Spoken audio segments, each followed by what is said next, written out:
أعوذ بالله من الشيطان الرجيم بسم الله الرحمن الرحيم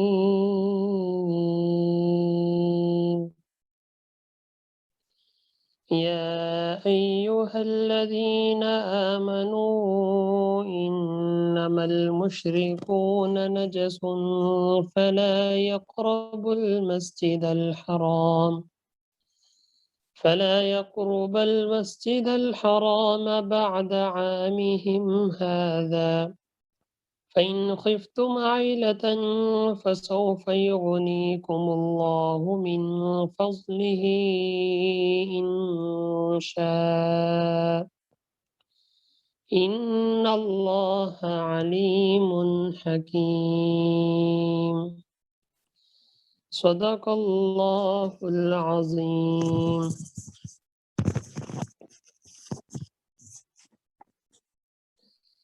آج آپ حضرات کے سامنے سورۃ التوبہ کی آیت نمبر 28 تلاوت کی گئی۔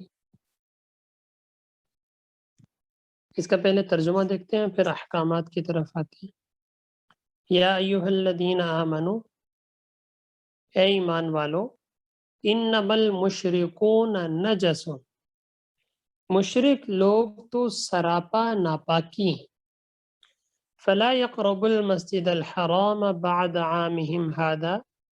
لہٰذا وہ اس سال کے بعد مسجد حرام کے قریب بھی نہ آنے پائیں۔ فإن خفتم عیلۃ،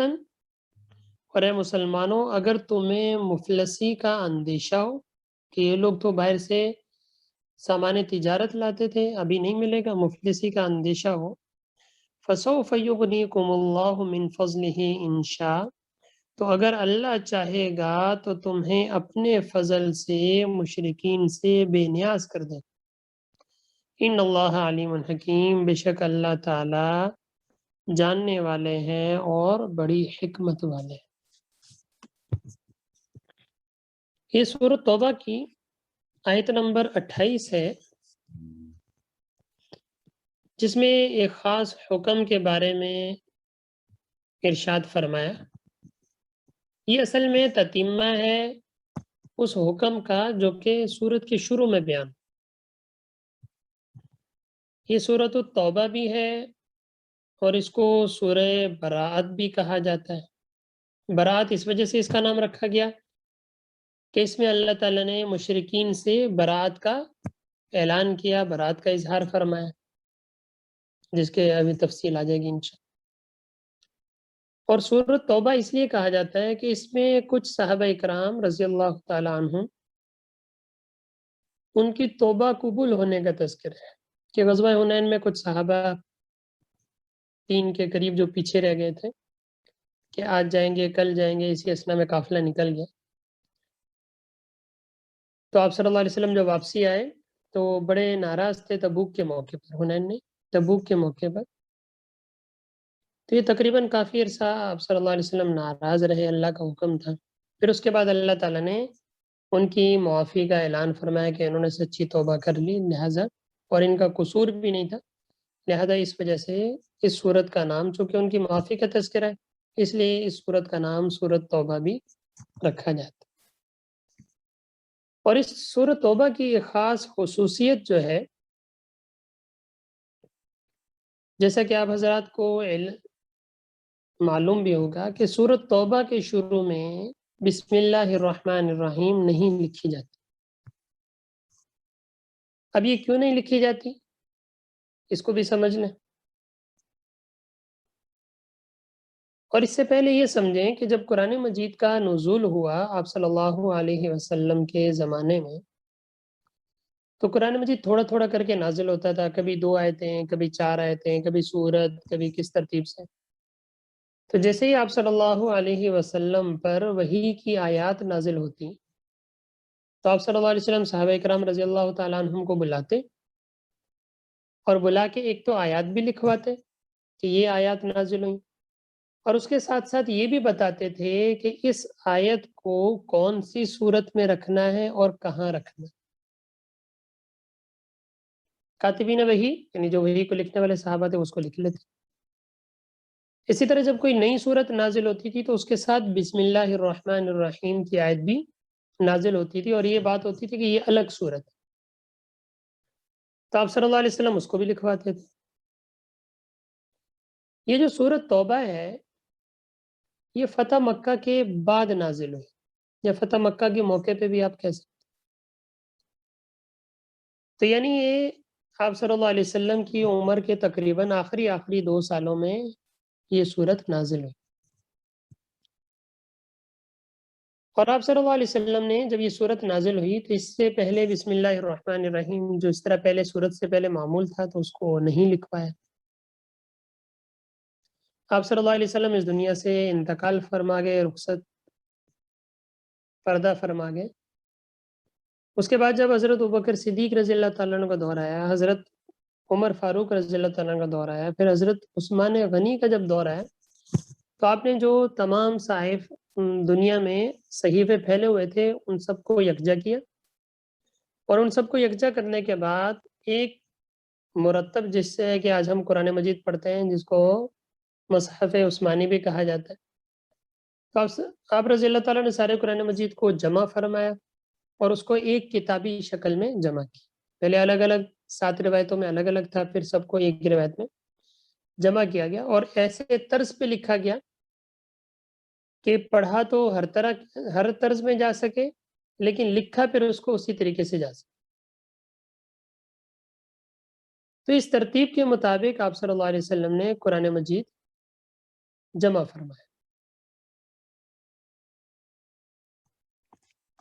تو اس ترتیب کے مطابق حضرت عثمان غنی رضی اللہ تعالیٰ عنہ نے قرآن مجید جمع فرمایا جیسے کہ آپ صلی اللہ علیہ وسلم نے لکھوایا تھا. تو حضرت عثمان غنی رضی اللہ تعالیٰ عنہ نے بھی جب یہاں پہنچے سورت توبہ میں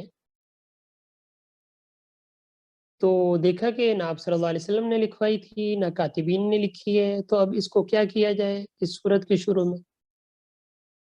تو پھر یہ کیا گیا کہ اب دیکھا جائے کہ بسم اللہ الرحمن الرحیم کا مطلب کیا ہوتا ہے کہ یہاں ایک الگ صورت نازل ہوئی، الگ صورت. لیکن جب بسم اللہ نہیں ہے تو اس کا مطلب یہ مستقل صورت نہیں ہو سکتا ہے یہ کسی صورت کا تتمہ ہو. تو جب دیکھا گیا تو یہ سورۃ الانفال کی جو آیات ہیں اور سورۃ توبہ کی یہ ملتی جلتی ہے احکام میں، تو اس وجہ سے اس کو سورۃ الانفال کے بعد رکھا گیا. ایک تو یہ ترتیب کہ اگر یہ کسی صورت کا جز ہو بھی سکتا ہے تو وہ سورۃ الانفال کا جز ہو سکتا ہے، لہذا اس وجہ سے سورۃ الانفال کے ساتھ رکھ دیا گیا اس کو. اور چونکہ ہو سکتا ہے یہ الگ صورت ہو، مستقل صورت ہو، اس وجہ سے بسم اللہ الرحمن الرحیم کی جگہ بھی وہاں پہ چھوڑ دی گئی حضرت عثمان رضی اللہ تعالیٰ عنہ کے زمانے میں. اور اسی ترتیب سے چلا آ رہا ہے کہ بسم اللہ الرحمن الرحیم کی جگہ قرآن مجید میں چھوڑ دی جاتی ہے، لکھی نہیں جاتی، کیونکہ آپ صلی اللہ علیہ وسلم سے ایسا منقول نہیں. تو جب آپ صلی اللہ علیہ وسلم نے لکھوایا نہیں، اس وجہ سے آگے صحابہ کرام رضی اللہ تعالیٰ عنہم نے بھی اس صورت کے شروع میں بسم اللہ الرحمن الرحیم نہیں لکھی. اصل وجہ یہی، اس کے علاوہ اور بھی اقوال، لیکن اصل یہی وجہ. اسی وجہ سے قرہ حضرات اور مفسرین نے فرمایا کہ اگر کوئی آدمی سورۃ الانفال سے تلاوت کرتا ہوا چلا آ رہا ہے اور تلاوت کرتے کرتے یہ سورت ختم ہوئی اور سورۃ التوبہ شروع ہو رہی ہے، تو ایسی صورت میں مفسرین نے لکھا ہے، ایسی صورت میں قرہ نے لکھا ہے کہ اب بسم اللہ پڑھنے کی ضرورت نہیں. جس طرح کہ ہم قرآن مجید کی ایک آیت پڑھتے ہیں پھر دوسری تیسری چوتھی پڑھتے جاتے ہیں، تو بیچ میں بسم اللہ پڑھنے کی ضرورت تو نہیں. اسی طریقے سے اگر کوئی آدمی سورۃ الانفال پڑھتا ہوا آ رہا ہے اور سورۃ توبہ شروع ہو گئی تو اسی دوران وہ سورۃ توبہ شروع کر دیتا ہے، تو اب اس کو یہاں پہ بسم اللہ پڑھنے کی ضرورت نہیں ہے. کچھ لوگ یہ سمجھتے ہیں کہ اگر سورۃ توبہ سے ہی تلاوت شروع کی جائے پھر بھی بسم اللہ الرحمن الرحیم نہیں پڑھا جائے گا. نہیں، ایسی بات نہیں. اور سورۃ توبہ سے اگر کوئی برائے مثال کے طور پہ ابھی کسی نے قرآن مجید اٹھایا اور ابھی وہ سورۃ توبہ سے پڑھنا شروع کر رہا ہے تو اب وہ بسم اللہ پڑھے گا، اور بسم اللہ پڑھے، اس کے بعد بسم اللہ الرحمن الرحیم پڑھے، پھر سورۃ توبہ شروع کرے. جس طرح کہ ہم نے اگر 10واں پارہ شروع کرنا ہے وَعَلَمُوا أَنَّمَا غَنِمْتُمْ،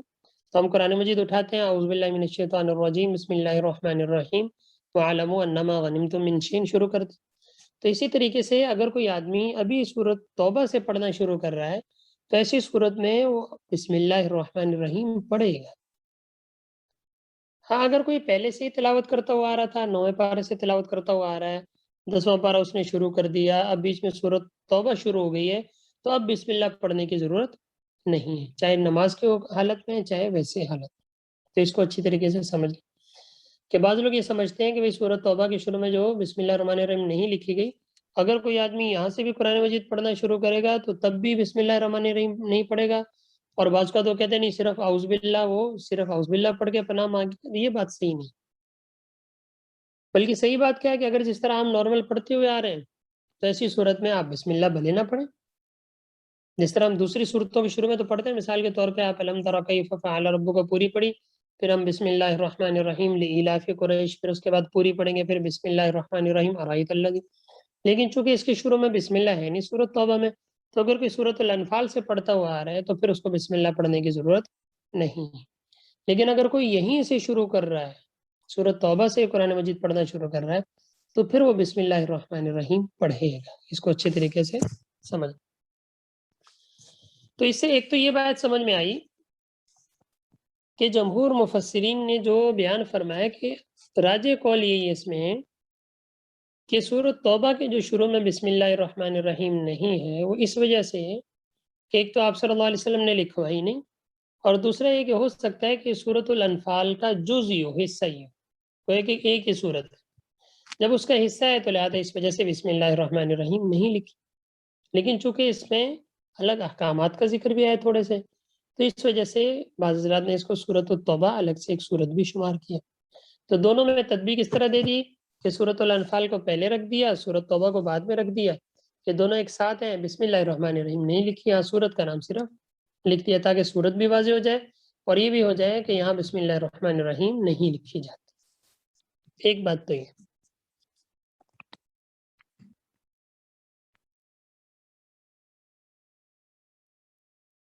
اور دوسری بات سورۃ التوبہ، جیسا کہ میں نے عرض کیا کہ یہ نازل ہوئی ہے فتح مکہ کے بعد، اور اس میں مشرکین سے متعلق احکامات بیان فرمائے، جیسے کہ ابھی ہم نے آیت بھی پڑھی کہ ایمان والوں، مشرکین سراپا نجاست ہیں، ناپاکی ہیں، لہٰذا یہ مسجد حرام کے قریب اس سال کے بعد نہ آئے۔ اس کا پہلے پس منظر سمجھ لیں، پھر ہم ترجمے کی طرف آتے ہیں کہ ہوا یہ کہ جب آپ صلی اللہ علیہ وسلم مدینہ منورہ تشریف لائے اور آپ صلی اللہ علیہ وسلم نے اسلامی اسٹیٹ یہاں پہ رکھی، مسلمان مدینہ میں رہنا شروع ہو گئے، تو مشرکین نے یہاں بھی رہنے نہیں دیا، طرح طرح سے ستایا، غزوہ بدر ہوا، پھر غزوہ احد ہوا، غزوہ احزاب یعنی خندق ہوا، پھر اس کے بعد صلح حدیبیہ 6 ہجری میں آپ صلی اللہ علیہ وسلم نے خواب دیکھا کہ ہم یعنی مسلمان سارے مکہ مکرمہ جا رہے ہیں اور احرام پہنا ہوا ہے، یعنی مطلب یہ کہ عمرے کی طرف اشارہ تھا۔ تو آپ صلی اللہ علیہ وسلم نے صحابہ سے عرض کیا، تو صحابہ نے اس خواب کو سمجھا کہ شاید اسی سال ہے، تو لہٰذا یہاں سے یہ حضرات چلے آپ صلی اللہ علیہ وسلم کے ساتھ۔ جب حدیبیہ کے مقام پر پہنچے ہیں تو وہاں پہ کفار نے روک لیا اور آگے جانے نہیں دیا، حالانکہ انہوں نے کہا بھی بھائی ہم نے احرام پہنا ہوا ہے، ہمارے ساتھ ہدی کے جانور ہیں اور ہم عمرے کی نیت سے آئے ہیں، کوئی تلوار وغیرہ ساتھ لے کے نہیں آئے، تو لڑائی کرنے تھوڑی آئے، لیکن انہوں نے خواہ مخواہ کا مسئلہ کیا، کافی لمبا چوڑا واقعہ ہے، تفصیلی۔ پھر اس موقع پر جب حضرت عثمان رضی اللہ تعالیٰ عنہ مکہ میں ان کو پیغام دے کے بھیجا، ان کی شہادت کی خبر اڑ گئی، اور اس کے بعد آپ صلی اللہ علیہ وسلم نے حلف لیا، اور پھر اس کے بعد جب وہ آ گئے تو پھر کفار نے معاہدہ کیا، حالانکہ مسلمان حق پر تھے لیکن مسلمانوں نے پھر بھی آپ صلی اللہ علیہ وسلم نے فرمایا تو معاہدہ کر دیا، جس کا ذکر سورۃ الفتح میں ہے کہ صلح حدیبیہ میں اللہ تعالیٰ نے فرمایا انا فتحنا لک فتحا مبینا، صحابہ پریشان بھی کیسی فتح ہے، ہم نے تو دب کے صلح کی۔ تو کفار اور مسلمانوں کے درمیان صلح ہوئی کہ جس کی کافی ساری شرائط تھیں، شکیں تھیں، اور اس میں ایک شرط یہ بھی تھی کہ کفار اور مسلمانوں کے درمیان 10 سال کی جنگ بندی ہوگی، کہ 10 سال تک اب لڑائی نہیں ہوگی، ایک تو یہ معاہدہ شک تھی اس میں، اور دوسری اس کے ساتھ شک یہ تھی کہ جو قبیلہ مسلمانوں کے ساتھ ملنا چاہے مسلمانوں کے ساتھ مل جائے، جو کفار کے ساتھ ملنا چاہے ان کے ساتھ مل جائے، لیکن کوئی قبیلہ دوسرے قبیلے کو نقصان نہیں پہنچائے گا. اگر کوئی ہمارے قبیلے کو نقصان پہنچائے گا تو پھر مسلمان ان کی مدد کریں گے,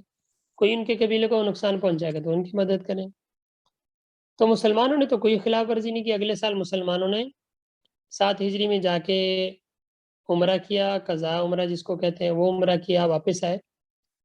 اسی دوران 2 قبیلے تھے, ایک بنو بکر تھا, دوسرا بنو خزاع تھا. بنو بکر کفار کے ساتھ تھا اور بنو خزاع جو تھا یہ مسلمانوں کے ساتھ ان کا حلیف تھا. تو بنو بکر والوں نے اچانک حملہ کر کے بنو خزاع پر حملہ کیا اور ان کے لوگوں کو قتل کیا. اور ان کے ساتھ مکہ نے بھی ان کا ساتھ دیا کہ آپ صلی اللہ علیہ وسلم کو تھوڑی پتہ چلے. تو ان میں کچھ لوگ یہاں تک انہوں نے عورتوں کو بھی قتل کیا, بچوں کو بھی مارا, جانور لوٹ لیے, اسباب تلف کر دیا, بس ذاتی دشمنی کی وجہ سے. تو ان میں سے کچھ لوگ جو تھے وہ جان بچا کے آپ صلی اللہ علیہ وسلم کے پاس پہنچ گئے صبح. کس طریقے سے انہوں نے حملہ کیا ہے, مشرکین نے بھی ساتھ دیا, ہمارے سارے لوگ انہوں نے مار دیے. تو آپ صلی اللہ علیہ وسلم نے منصوبہ بنایا کہ اب وقت آ گیا ہے کہ انہوں نے معاہدے کی خلاف ورزی کی ہے, لہٰذا صلح حدیبیہ کا معاہدہ توڑ دیا جائے. صلح حدیبیہ کا معاہدہ توڑ کر اب مشرکین کو ان کی سزا کا بدلہ دیا جائے. تو آپ صلی اللہ علیہ وسلم نے صحابہ کو بلا کے مشورہ کیا اور اشارتاً جنگ کا حکم دے دیا کہ تیاری کرو. مشرکین انتظار میں رہے کہ کوئی جواب نہیں آیا, حالانکہ آپ صلی اللہ علیہ وسلم تک اطلاع پہنچ چکی ہے. اس کے باوجود مسلمانوں کی طرف سے جواب نہیں ہے, اس کا مطلب خطرہ ہے. اور وہ پہلے سے ڈرے ہوئے تھے, ان کو پتہ تھا کہ غزوہ بدر میں ہمارے ساتھ کیا ہوا, خندق میں کیا ہوا, احزاب میں کیا ہوا, کہ مسلمانوں کے ساتھ اللہ تعالیٰ کی طاقت ہے اور ہم لڑ تو نہیں سکتے. اب جب ان سے غلطی ہو گئی, معاہدہ توڑ دیا, تو اب کیا کریں, مسلمانوں کی طرف سے کوئی جواب نہیں آ رہا. اس کا مطلب مسلمان کچھ نہ کچھ تیاری کر رہے ہیں. خیر انہوں نے ابو سفیان کو بھیجا کہ جا کے مکہ میں دیکھو, مدینہ میں دیکھو کیا ہو رہا ہے, مسلمان کیا کر رہے ہیں, کوئی معافی تلافی کرو ورنہ تو مسئلے کھڑے ہو جائیں گے. خیر ابو سفیان وہاں سے آئے, مدینہ میں آئے. جب انہوں نے آ کے یہاں حالات دیکھے, یہاں تو جنگ کی تیاری ہو رہی. یہ حضرت بکر صدیق کے پاس گئے, حضرت عمر فاروق کے پاس گئے اور صحابہ کے پاس گئے, بھی غلطی ہو گئی, ہم معافی چاہتے ہیں, ہم دوبارہ صلح پہ قائم رہنا چاہتے ہیں. تو حضور صلی اللہ علیہ وسلم کے پاس چلیں, ساتھ لے کے چلے, سفارش کریں. سب نے منع کر دیا کہ نہیں, ہم تو نہیں سفارش کر سکتے, تم نے معاہدہ پہلے بھی توڑا, اب بھی توڑا. پھر یہ مایوس ہو کے یہاں سے واپس چل دیا. اور مکہ میں پتہ لگ گیا تھا کہ مسلمان تیاری کر رہے ہیں, لیکن اچانک مسلمانوں نے تیاری کی فوراً, اور مسلمانوں نے تقریباً 10,000 کا لشکر لے کر مکہ مکرمہ کی طرف پیش قدمی کی. اور ان کو چونکہ پہلے پتہ تھا کہ مسلمانوں سے لڑ نہیں سکتے, اور مسلمان اچانک جب حملہ آور ہوئے, اتنا بڑا لشکر دیکھ کے وہ پہلے ہی ڈر گئے. تو بغیر کسی جنگ کے ایک چھوٹی سی جھڑپ ہوئی تھی حضرت خالد بن ولید رضی اللہ عنہ, باقی کوئی لڑائی نہیں. تو مسلمان فاتحانہ طور پہ مکہ مکرمہ میں داخل ہوئے, مکہ مکرمہ فتح ہو گیا. جب مکہ مکرمہ فتح ہو گیا تو اب وہ جو مشرکین تھے جنہوں نے مسلمانوں کو اتنا نقصان پہنچایا تھا, تو اب ان کی باری تھی کہ ان کے ساتھ کیا سلوک کیا جائے. تو آپ صلی اللہ علیہ وسلم نے ایک تو عام معافی کا اعلان فرمایا, لیکن اس کے ساتھ ساتھ معافی کے ساتھ ساتھ کچھ اقدام بھی بیان فرمائے, جس کا اس صورت میں تذکرہ کہ یہاں 4 قسم کے لوگوں کا تذکرہ تھا. ایک تو وہ لوگ تھے جنہوں نے معاہدہ توڑا, بنو بکر والے, اور اس کے ساتھ مشرکین شامل تھے, ان کے ساتھ تو 10 سال کا معاہدہ تھا. اور کچھ قبیلے تھے کہ جن کے ساتھ کچھ مدت کے لیے معاہدہ ہوا تھا, چند سالوں کے لیے. اور کچھ لوگ ایسے تھے جن کے ساتھ معاہدے کی کوئی مدت طے نہیں ہوئی تھی, کہ صلح حدیبیہ میں بھی جتنا عرصہ, کوئی لمٹ نہیں تھی. اور چوتھے وہ لوگ تھے مشرکین کے جن کے ساتھ کوئی معاہدہ نہیں ہوا. یہ 4 قسم کے لوگ. تو پہلی قسم کے جو لوگ تھے جنہوں نے معاہدہ توڑا تھا, تو ان کو تو کہا گیا کہ بھئی کوئی مہلت نہیں ہے, بس اشہر حرم ہے, لہٰذا اس کے فوراً بعد مسجد حرام سے, یعنی مسجد حرام سے مراد یہاں حدود حرم, کہ اب تم مکہ مکرمہ کی حدود میں نہیں رہ سکتے, مکہ مکرمہ کی حدود میں تم لوگ نہیں رہ سکتے, لہٰذا تم یہاں سے حدود حرم سے نکل جاؤ. یہ 2-3 مہینے کی مہلت دی جو اشہر حرم تھی. دوسرے وہ لوگ تھے جن کے ساتھ معاہدہ تھا کچھ مدت کے لیے, اور ان کے ابھی 9 مہینے رہتے تو معاہدہ پورا ہونے لگا, تو ان سے بھی کہا گیا کہ تم لوگ 9 مہینے تک اپنا معاہدہ پورا کرو, اور اس کے بعد تم لوگ بھی حدود حرم سے چلے جاؤ. اور جو تیسری اور چوتھی قسم کے لوگ تھے, ان سے بھی کہا گیا کہ تمہیں کچھ عرصے, یعنی 4 مہینے کی مہلت ہے, اور اس کے بعد اب کوئی مشرک حدود حرم میں نہیں رہے گا. اللہ تعالیٰ نے کہ مشرکین ناپاک ہیں، نجس، اور آپ صلی اللہ علیہ وسلم دیکھ چکے تھے کہ ان سے اتنی دفعہ معاہدہ کیا گیا، ہر طرح ان کو کہا گیا، لیکن یہ مسلمانوں کے فیور میں نہیں، یہ مسلمانوں کو طرح طرح نقصان پہنچاتے ہیں۔ لہٰذا اب یہ جو عرب کی زمین ہے یہ مسلمانوں کی پناہ گاہ ہے، مسلمانوں کی اسٹیٹ ہے، لہٰذا اب مشرکین کو یہاں سے نکال دی، اللہ تعالیٰ کا فیصلہ۔ تو اس موقع پر پھر مشرکین کو الگ الگ چاروں گروہ کو مہلت دی گئی کہ اتنی تمہارے پاس مہلت ہے، اس کے بعد تم حدود حرم میں داخل نہیں ہوگے، جس کا اس آیت میں تذکرہ دیکھیں، یا ایھا الذین آمنوا، اے ایمان والو، انما المشرکون نجس،